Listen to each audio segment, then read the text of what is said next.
मित्र हो, नमस्कार. आज मी माझ्या व्यक्तिगत भावना आपल्या समोर व्यक्त करायला आलोय. हो, व्यक्तिगत भावना. आज 3 जून. 8 वर्ष झाली गोपीनाथ मुंडेंना जाऊन. गोपीनाथ मुंडेंच्या विषयी मी का बोलतोय हे तुम्हाला मी सांगणार आहे. मी मूळचा रेणापूर या गावचा, म्हणजे गोपीनाथ मुंडेंच्या मतदारसंघातला.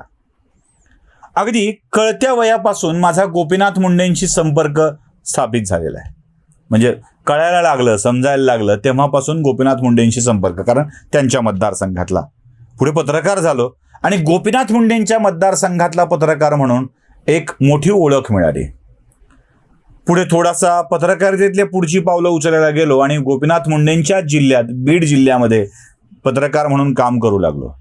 आता बीड जिल्ह्यातल्या पत्रकाराला, तेही गोपीनाथ मुंडेंच्या मतदारसंघातल्या, बऱ्याच ठिकाणी सहज ॲक्सेस मिळत असतो. तोही ॲक्सेस मला सहजपणे मिळून गेला.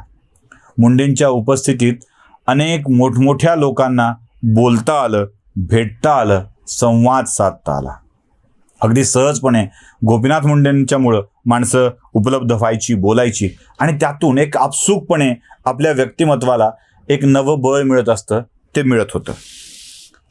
गोपीनाथ मुंडेंच्या विषयी मी यासाठी बोलतोय की 3 जूनला ज्यांचा मृत्यू झाला त्याच्या आदल्या दिवशी सातत्यानं एका कार्यक्रमासाठी म्हणून त्यांना मी संपर्क करत होतो. आता अनेक जण म्हणतात की मुंडे पहिल्या वेळेला फोन उचलायचे, दुसऱ्या फोनला फोन उचलायचे. असं कधी घडत नव्हतं. माझा अनुभव वेगळा आहे, हा माझा व्यक्तिगत असू शकतो. पण दिवसभरात 4-5 वेळेला प्रयत्न केला की कधीतरी कोणीतरी फोन घ्यायचं आणि संध्याकाळी साहेब फोन करतील म्हणून सांगायचं. आता ती संध्याकाळ नसायची, रात्र असायची. कधीतरी उत्तर रात्री, मध्यरात्री ते परत यायचे आणि मग फोन करायचे. त्यामुळे दिवसभर मंत्री झालेल्या, पहिल्यांदा केंद्रीय मंत्री झालेल्या गोपीनाथ मुंडेंना मी फोन करत होतो. आणि एक मला विचारायचं होतं की तुमचा कार्यक्रम जो सुरू होणार आहे, कारण ते पहिल्यांदा मराठवाड्यात येत होते, भगवानगडावरून परळीला त्यांची मोठी रॅली निघणार होती आणि त्या रॅलीमध्ये तू हजर राहा असं त्यांनी मला सांगितलेलं होतं. म्हणून त्या रॅलीसाठी ते कधी येणार आहेत, मुंबईहून यायचं आहे की भगवानगडावरून जायचं आहे, हे विचारायला त्यांना मी कॉन्स्टंट फोन करत होतो. फोन अर्थात घेतला गेला नाही. मध्यरात्री परत एकदा फोन आला आणि सांगितलं की मी मुंबईवरून फ्लाईटनं येईल, तू सरळ भगवानगडावर ये, तिथून मुंबईला फ्लाईटहून मी हेलिकॉप्टर करून भगवानगडावर येणार आहे, तू सरळ भगवानगडावर ये आणि तिथून आपण पुढे जाऊ. हे ठरलं आणि मी सकाळी, ते लवकर येतील कारण ते दिल्लीहून फ्लाईटनं मुंबईला येणार, तासभर लागेल, तिथून तासभर भगवानगडावर यायला, म्हणजे सगळा मिळून 2 तासाचा प्रवास. 8, 8:30, 9 पर्यंत ते गडावर येतील आणि माझा बाय रोडचा भगवानगडाचा प्रवास 2 तासाचा होता. त्यामुळे सरळ आपण लवकर उठून निघायचं यानं कामाला लागलो. ब्रश केला असेल तेवढ्यात धक्कादायक बातमी आली, ॲक्सिडेंट झालाय. आता गोपीनाथ मुंडेंचा ॲक्सिडेंट हा माझ्यासाठी नवा नव्हता. प्रत्येक वेळेला, इतक्या वेळेला त्यांचे ॲक्सिडेंट झालेत. म्हणजे वैजनाथ सहकारी साखर कारखान्यासमोर त्यांच्या गाडीचा झालेला अपघात, मध्येच हेलिकॉप्टर भरकटल्यामुळं त्यांचा झालेला अपघात, कधी स्टेजवरून पडून झालेला अपघात, असंख्य वेळेला अपघात झालेले आहेत. त्यामुळं माझ्या मनात सहजच विचार आला की झालं, आता अजून एकदा पडलं, या माणसाला सुख मानवत नाही.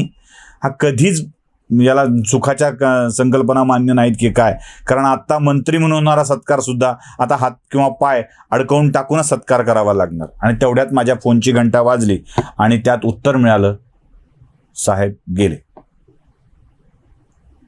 खरं तर आजही ते मन मान्य करायला तयार होत नाही. माझ्या फोनबुकमधलं नंबर अजूनही मला डिलीट करता आलेला नाही आहे, अथवा ती हिंमत होत नाही आहे. गोपीनाथ मुंडेंचा पक्ष कोणता होता, विचारधारा कोणती होती, याहीपेक्षा मोठी गोष्ट गोपीनाथ मुंडे व्यक्तिमत्व कसं होतं हे फार महत्त्वाचं आहे. अनेक जण आता त्यांच्या पश्चात त्यांनी माझ्याशी असं वागलं, ते माझ्याशी तसे वागले, असा आरोप करत असतात. मला तुम्हाला एक गोष्ट सांगायची आहे. ज्यांना वाटतं की माझ्यासोबत त्यांनी मला संधी नाही दिली, त्यांनी मला मागं टाकलं, त्यांनी मला पुढे टाकलं, असं ज्यांना वाटतं त्यांच्यासाठी मला सांगायचं आहे की गोपीनाथ मुंडे भारतीय जनता पार्टीचं नेतृत्व त्या काळात करत होते ज्या काळात दिवा हे चिन्ह होतं आणि दिवावाल्यांना प्रचाराला सुद्धा कोणी बोलवत नव्हतं. आपल्या भिंतीवर रंगवून भाजपचं निवडणूक चिन्ह लावणं सुद्धा ज्या काळी भयग्रस्ततेच्या वातावरणात शक्य नव्हतं. त्या काळात गोपीनाथ मुंडे आपल्या पक्षाचा झेंडा घेऊन गावोगाव फिरत होते. जो म्हणून जोडला जाईल त्या त्या प्रत्येकाला जोडणं हे गोपीनाथ मुंडेंचं त्या काळातलं काम होतं. ज्या ठिकाणी हिंदुत्व म्हणून पक्ष म्हणून लोक जवळ यायला तयार नाहीत तिथे व्यक्तिगत पातळीवर संबंध जोडून ते पक्ष वाढवत होते. भारतीय जनता पक्षाची ग्रामीण महाराष्ट्रातली वाढ करताना म्हणजे मी त्यांना अक्षरशः बघितलंय, जवळून बघितलंय. ज्यांच्याशी पक्षाचं वैचारिकदृष्ट्या पटत नाही अशा माणसांना जवळ करून आपल्या एक एक जागा जिंकत जाणं हे गोपीनाथ मुंडेंसाठी आवश्यक होतं. लोक म्हणतात गोपीनाथ मुंडेंची विलासरावांची मैत्री होती आणि त्यामुळे त्यांनी लातूरच्या भाजपचा बळी दिला. लातूरच्या भाजपला आजही लातूरमधली विधानसभेची जागा जिंकता आली नाही. त्याच्या बदल्यात लातूरच्या आसपासच्या जागा गोपीनाथ मुंडे विलासरावांच्या सोबत मैत्री करून सहजपणे जिंकत होते. अहमदपूर विधानसभेची जागा जी मोठ्या कष्टाने भाजपनं आत्ता मिळवली आणि पुन्हा गमावली ती जागा नागरगोजेंच्या रूपानं खंदाडेंच्या रूपानं गोपीनाथ मुंडेंनी सहजपणे जिंकलेली होती. जाहीर विधानसभा मतदारसंघात कोणी भाजपचा विजय होईल अशी शक्यताही वर्तवत नव्हतं. अशा ठिकाणी राम गुंडिले सारख्या सामान्य कार्यकर्त्याला उभा करून त्याला विजयी करण्याचं श्रेय गोपीनाथ मुंडेंनाच जातं.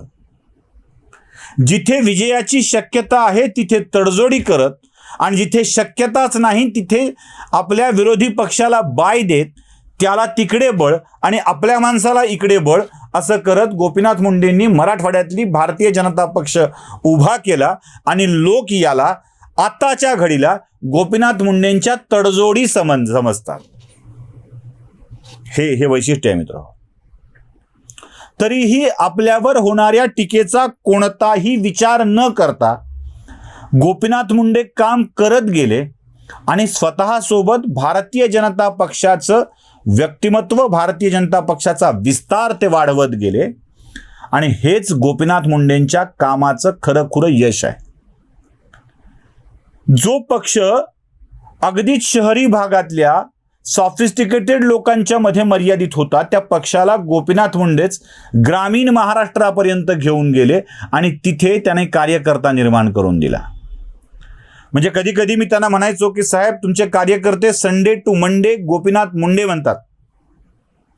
आता ही संडे टू मंडे ही जी म्हण ते हसायचे असं म्हटलं की मला साहेब मंडे टू संडे तरी म्हणायला लावा किमान गोपीनाथ मुंडे. हे संडे टू मंडे म्हणजे संडे आणि मंडे हे 2च दिवस होत आहेत साहेब.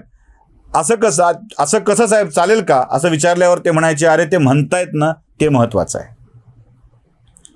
कोणत्याही विषयाला लोकांच्या विषयाला कमीपणा न दाखवता त्याचं कौतुक करत चालत राहणारा नेता मराठवाड्यातून हरवला, महाराष्ट्रातून हरवला. आणि आमच्या मराठवाड्याचा तो दुर्दैव असा आहे मित्र की इथे नेता मोठा व्हायला लागला की हरवतो, मोठा व्हायला लागला की हरवतो, आमच्यापासून दूर जातो.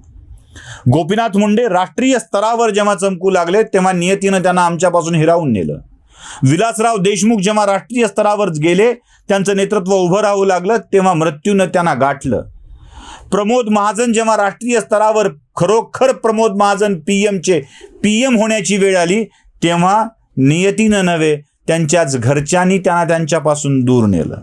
हे मराठवाड्याचं दुर्दैव आहे. राजीव सातव जेव्हा राष्ट्रीय स्तरावर खूप मोठे नेता होऊ लागले तेव्हा राजीव सातवला देखील एका साध्या म्युकरमायकोसिस सारख्या आजाराने ज्यात अनेकांनी लढा देऊन बाजूला केलेला आहे अशा आजाराने त्यांना गाठलं आणि त्यात त्यांचा मृत्यू झाला. हे आमच्या मराठवाड्याचं दुर्दैव आहे. इथला नेता मोठा होऊ लागला की पॉलिटिकली त्याचे पाय ओढणारे मराठवाड्यातलेच नेते असतात आणि त्यांच्याच्यानं नाहीच जमलं तर त्यांचं आयुष्य ओढणारी नियती मराठवाड्याच्या विरोधात असते. ही आमची खरी खंत आहे. म्हणूनच आज गोपीनाथ मुंडेंच्या 8व्या स्मृतिदिनी सतत वाटत राहतं की या भागातला एकतरी नेता आम्ही स्वतःहून मराठवाड्याच्या माणसांनी मोठा केला पाहिजे. कोणताही असेल तो एक नेता तरी मोठा केला पाहिजे. मला हे स्वगत यासाठी मांडावं वाटलं की गोपीनाथ मुंडेंशी माझे व्यक्तिगत पातळीवरचे अगदी बालपणापासूनचे संबंध होते आणि त्याच संबंधांना म्हणजे याच हाताने कितीतरी वेळेला माझ्या घरी गोपीनाथ मुंडेंना मी जेवायला वाढलेलं आहे. कितीतरी वेळेला ते माझ्या घरी सहजपणे येऊन गेलेले आहेत.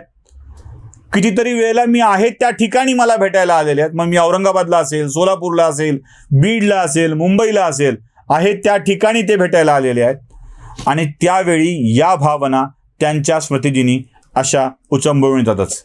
साहेबांना विनम्र श्रद्धांजली अर्पण करून माझं हे आजचं त्यांच्या स्मृतिदिनाचं मनोगत थांबवतो. नमस्कार.